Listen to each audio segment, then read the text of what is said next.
Firstly to Google for all the opportunities as a Google certified teacher and a user of Google Apps for Education that gives me and the kids that I work with. So big thanks to TES Australia for setting up this web slide deck. I think it's pretty much on every page, so you can find it on the bottom of every page. So i.uldtraining.com/TES Oz. So yeah, today I want to talk about learning by design, because obviously our focus on Google technologies and how we plan for student-centered learning using those technologies. I'm very proud to be a Google certified teacher, but I'm also very proud to be a leading teacher at Monash Science School in Melbourne. And over the last 3 and a little bit years I've been working there, we've looked at how do we really effectively meld pedagogy and technology to get the best deal for all of our kids. So why do we design learning to start with, just to give us some context around this?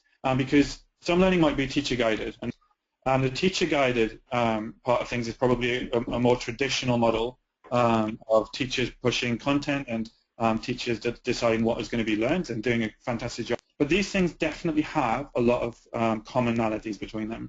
So in all teacher-guided and learner-driven learning, we want to find engagement. We want students who are engaged. We want goals. We want students to make progress so we can see that. And in order to do that, we need to set some kind of goals. We want students to build connections. So we want them to take the understanding they already have of the world around them, whether it be in maths or in English, where you are, how good this piece of work is against a set of standards, how you're going in terms of your actual learning behaviors. But also we want to give feed forward. So we want to say, okay, what are the next steps you can do? And this is in teacher guided chooses, or even more excitingly for me, is rich content that the learners find through exploration.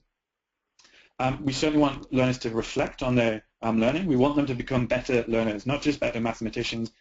Is modeling that progress and deciding where that progress should be, or a learner wants to make progress or is making progress themselves and wants to demonstrate how they make that progress. It's in every kind of learning. We've adapted it from a lot of the work of Alistair Smith and accelerated learning, which was probably about 12 or 13 years ago. If you don't know who Alistair Smith is or anything about accelerated learning cycles, then I suggest you Google it. It's a really interesting to a piece of paper. Unfortunately, it looks like it should be in a straight line, or it looks like it should be in a circle.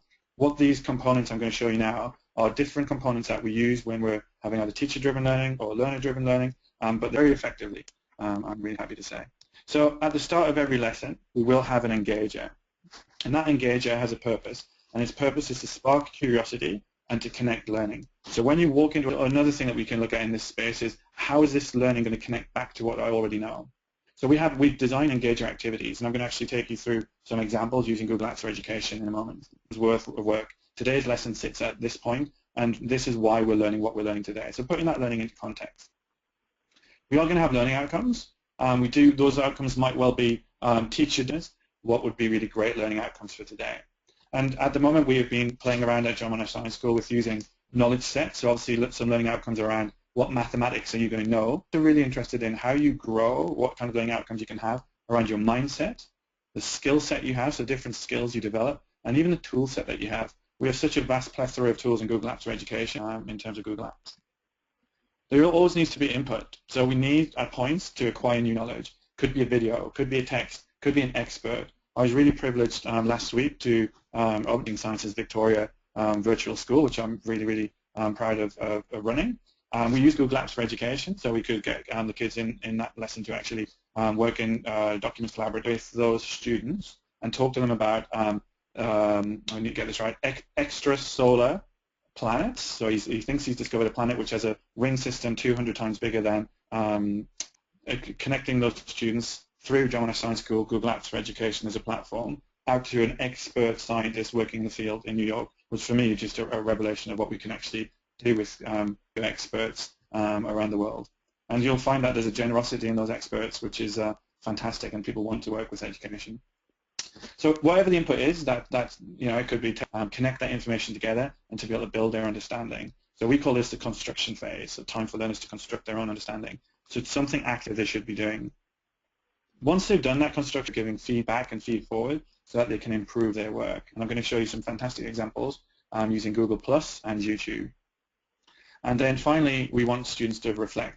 We want learners to reflect on how to manipulate this formula in a spreadsheet. That's awesome. But more importantly is I collaborated with my partner to do that. So reflecting is different to demonstration in that demonstration shows what you have learned, and reflection, learning outcomes, input, construction, more input, demonstration, some more construction, reflection in here, and it's a very flexible model. It doesn't need to just go in this linear and fulfill this model and to really support our learners.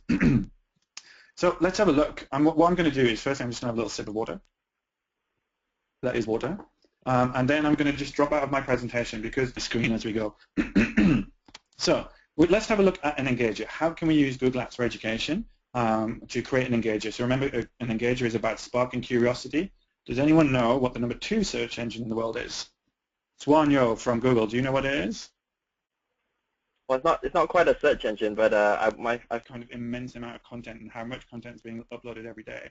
But as a search engine, I suppose, we can actually use YouTube as a search engine to find some really good content. Now, you'll notice that the reason I'm doing that is twofold. Firstly, it's really easy, it's fast, and I can access it on any device. So I don't just need to be on my laptop and have it, living on my laptop.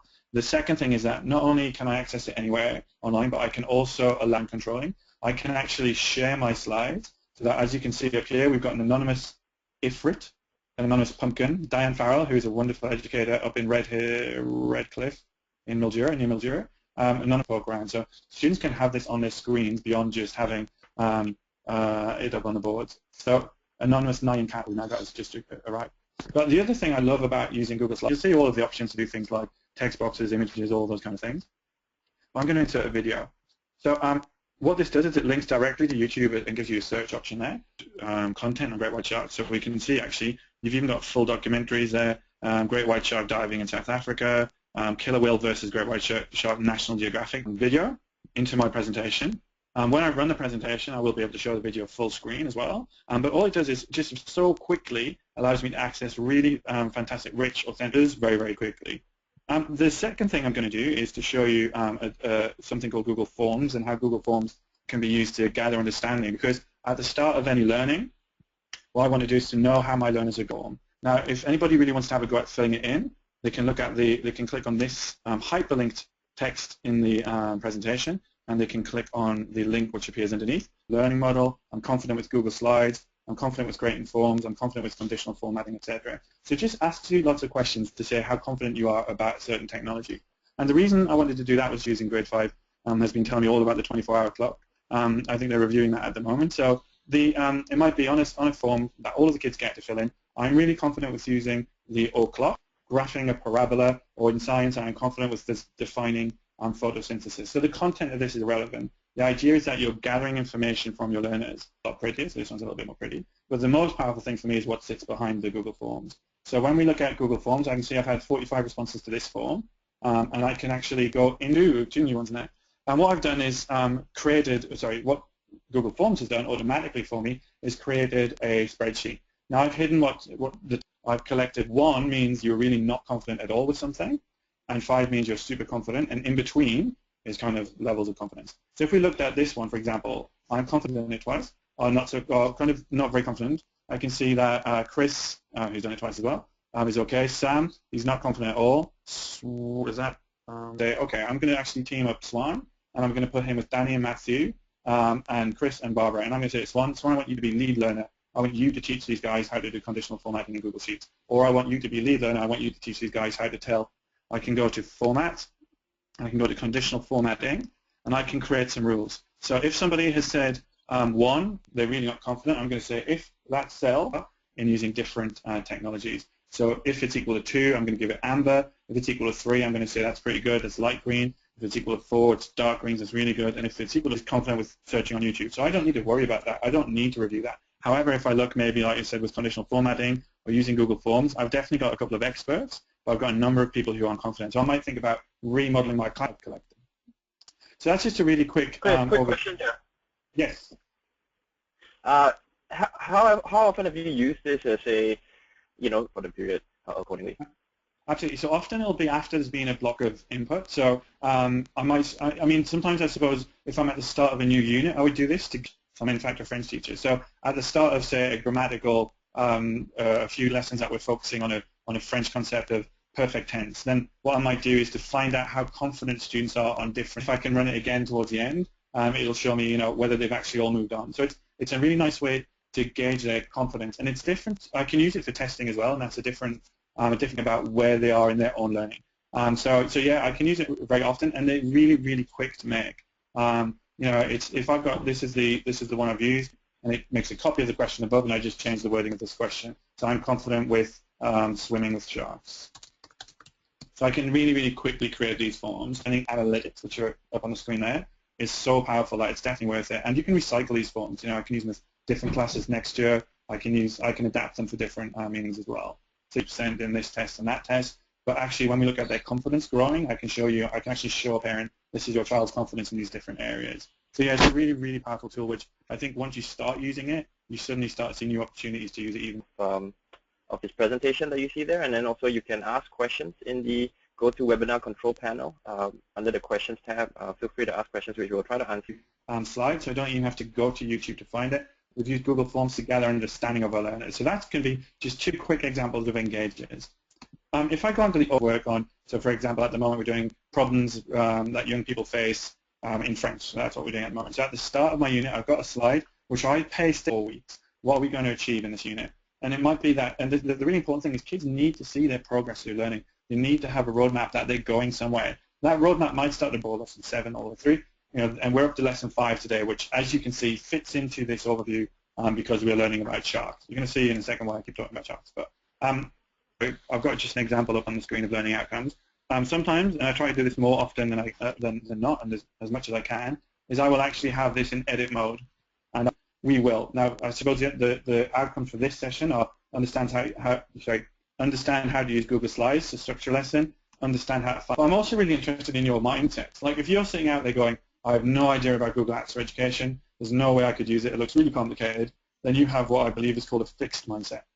And what we're trying to do, you guys, to be creative and realize that technology isn't just about being the geeky person who sits in the staff room on their own with their packed lunch and nobody talks to them because they're too much of a nerd. I am a nerd and I am proud of it because it actually works collaboratively with kids and other teachers, being creative, communicating, how you can plan, how you can give critique, which is something we're going to look at in a second. And some of the tool sets that we're looking at in this session are Google Sheets, Google Forms, Google Slides, YouTube, and more. But you can imagine using this with your kids to say, okay, skills we're going to use are collaboration because you're going to be working in groups, research because you're going to be using Google and your and whatever resources to inquire, and we're then just making progress in their mathematical or English or science understanding, but also in their more general mindset, skill set, and tool set understanding. So let's get back to some of that technology. So like from YouTube, they can find lots of interesting presentations, all of that kind of stuff. But one of the wonderful, powerful things that the internet and Google search and by extension Google Apps for Education allows you to research in a collaborative document and click on that link. That will hopefully open. I've already got some eager beavers in there, a kangaroo and a Diane and a few other people. And the task that I'm going to do is actually to research the great white shark. Now I think I've just given that, is that at the minute anyone with the link can view, but I can change that to say anyone with the link can edit really easily or just leave comments, okay? So let's just change that, change the setting here, and so you guys can edit. So if you want to, if anybody wants to, you can just look down here. I'm going to put a table, so you're not going to steal each other's. Anyone? Now, if you, oh yeah, because I've changed the permissions in the middle of you being already there. If you refresh anonymous leopard, anyone else? They're big teeth. Thank you, anonymous raccoon. If you imagine where you guys, as you can see, Diane's logged into her. I'm just going to stop you guys editing so that you don't distract me. I'm going to change that anyone with the link can view on the side of the document here. And what it allows me to do is to do a Google search without leaving this document. So if I started putting great white sharks here, scientific name, tells me the organism, classification. I've got some images here, and I've got web results here as well. By dropping down this little filter results here, I can say I want to search everything for great white shark. It goes online. I might want to look for quotes, dictionaries, and even tables of data. Let's have a quick look, see if there are any tables of data. There are, which is awesome.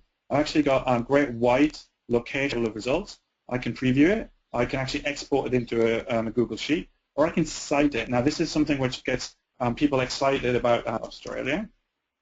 And you can see footnoted it. And amazingly, it is, Australis. Amazingly, it has also added, so what we can do is we can also change the different citation formats. So I think if you click up here, you can use different citation formats. I think, and I can get one of those and I can drag it and I can now drop it into my research table. And because I've put it in a very bad place, I apologize for that. You're elaborating in the document to find lots of information, but you're also teaching kids the importance of referencing sources from the internet. So a really powerful tool in terms of collaboration. And the next thing I'm going to get you to talk about is, okay, you've done all of your research. Now what I want you to do is to create a presentation. I want you to construct your own, but it's certainly the browser of choice is Chrome, and I'm using Chrome at the minute, and I hope all of you are, and if you're not, you should be ashamed of yourselves. You should go and download Chrome. You can use Internet Explorer to do that, show you one of those extensions. If I want to create a presentation like this one I have, I can use a fantastic extension called Screencastify. So I can click, I can record a screencast. I can put my video camera in the bottom, and I'm going to record everything. I'm going to record my desktop. This is my presentation on learning by design. Blah, blah, blah, blah, blah. I've looked up some sharks. These are the different sharks that I found. These are the references to the photos. I love sharks. I found out that sharks are incredibly important in our ecosystem. I'll just turn down that volume, I hope, because it's going to take you to say things like, okay, this is my presentation on learning by design. A screencast. So in the past where you've had the video kids standing out board doing a presentation, uploaded, do all that kind of stuff, something like Screencastify allows you really quickly to share to YouTube quality presentations, video presentations using Google Slides in the background and you talking over the top of it. So in terms of, I'll just come back to here, that's a really useful way to create a presentation. And what I'm going to show you now very quickly, because I am talking too much and running out of time, is demonstration and critique that with people. That might terrify the socks off some kids. So what we talk about at John Monash Science School, and it's something that I've learned from high-tech high schools in the States, and it's able to give each other critique. So if I just bring up this slide for a second, we talk about protocols. So if someone has done work, you have to respect that work and you have to respect that person's little image here. And this is the ting, which is the characters for listening, or to listen, stands for years. This part here is undivided attention. This part is eyes, and this part is an open heart. So if you're listening to somebody's presentation, what's he talking about? That sounds really, airy-fairy and a bit weird. But they eventually get this idea that if you give people respect and you listen to their presentation, well, I'm going to be soft on you because I also realize that people get very connected to their work. They're very emotionally invested in what they've done.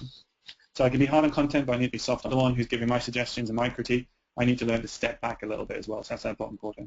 And this one for me is the key, the bottom right hand here, is that focusing on the small bits in order to make the whole better. And it needs to be helpful in that you can actually do something with it.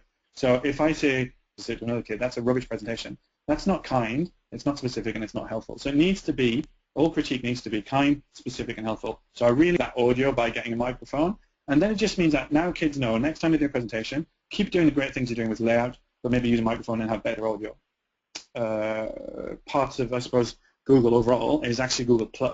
Now, Classroom is a wonderful, so there are rules about, kids should really be over 13 in order to use Google+.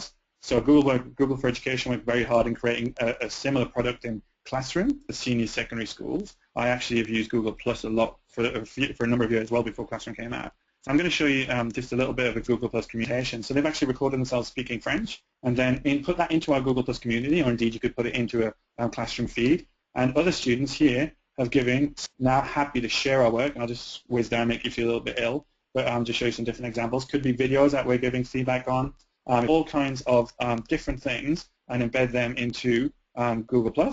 And in that case, we can then give lots of feedback. So this is in something like Google+. So in terms of giving that area, that space, that virtual digital space to the community of learners close to just your domain. So very, very quickly, I'm just going to finish off with one last slide here. And this is, I just think it's really important. So a quick question out to you guys there, I suppose, is that when you're thinking about how you could plan using this framework of the phased learning cycle, so engage your overview, did it extend your thinking? I didn't realize that. And have you got any questions? What's your challenge? What are your questions that you still have? And I hope that is my Thank you, Chris. First question, we're going to go to the webinar control panel from Victoria, which is, I think, reference. When we're talking about these learning outcomes, we will talk about, especially, the knowledge ones are really easy to monitor. So we'll say, and that is why there's so much importance on the reflection stage of this cycle is, okay, so we say, we're going to build this lesson, you're going to be collaborative lesson going, okay, I'm not only looking at are you making progress in terms of your French, but I'm also looking at are you making progress in terms of your collaboration. And I've done this a few times, is if I have some kid who's sitting back and not actually collaborating, not actually engaging, and I'll say, okay, let's just pop that photo up on the screen and say, do you think this is a success criteria around them, and discuss what does it mean to be a good planner? What does it mean to be creative? What does it mean to have a growth mindset? And even things, for example, a growth mindset, to be a really successful or success criteria about having a growth mindset is to use the word, for example, the word yet.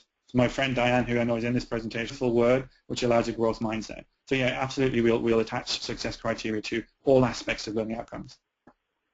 Thank you, Chris. I want to maybe go back to your slide deck and put your contact information there if people have questions on your ULD training domain. And while he's doing that on his title slide, I'll answer the question. You'll find sort of a wealth of resources that we have, including all the things that Chris has talked about today. How to use some of the tools in your classroom, how to interested in being certified a Google educator. All the information is on our education website. So that's google.com/education. In lots of ways, you're kind of shooting yourself, maybe I'm shooting myself in the foot here, but you don't always need communities of learners and communities of teachers. There are geography teachers, there are primary teachers who are all using Google Apps for Education, who freely share their idea. If you're in Brisbane, I'll have to remember, but there are Google educator groups who are actually based in those members in that community, and you will put a question on there about Google Apps, and somebody will have that answered within minutes for you. So that in terms of professional, I mean, both is good as well. Thanks, Chris. Third question from Karen. What are the advantages of a Google Plus group over a Facebook Google Plus community? Sort of the ability to pull in YouTube videos and Google Documents, presentations, embedding them into as part of that community.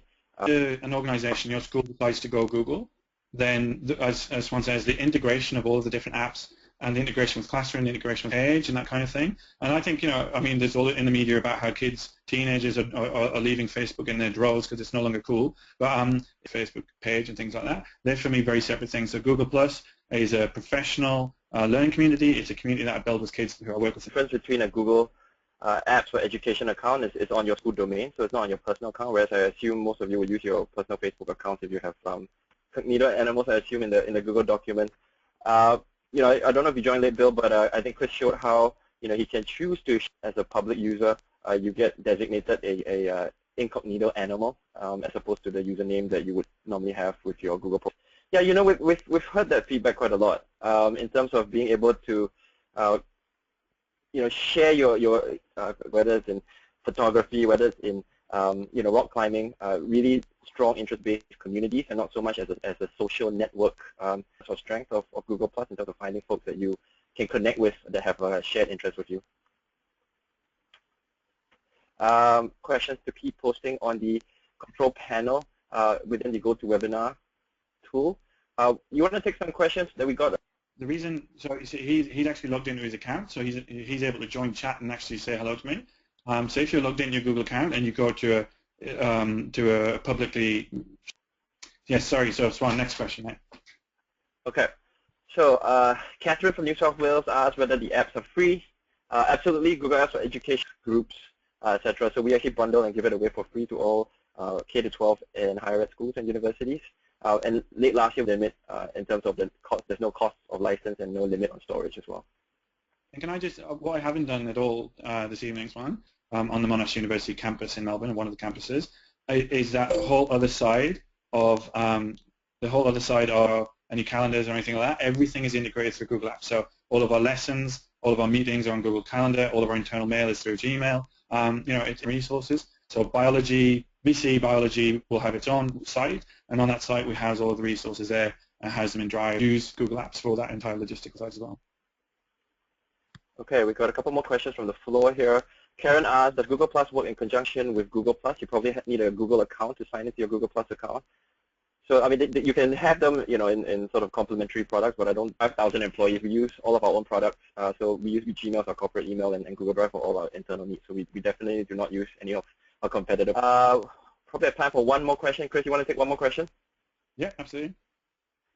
Let's see, what's a good question here? Schools in Australia and New Zealand going Google, and numbers seem to have increased remarkably over the past year. We have hundreds. We've got hundreds. I've not done Google. As Chris mentioned, we've got many universities. So we've got Monash University, University of Melbourne, Griffith University, RMIT, Adelaide.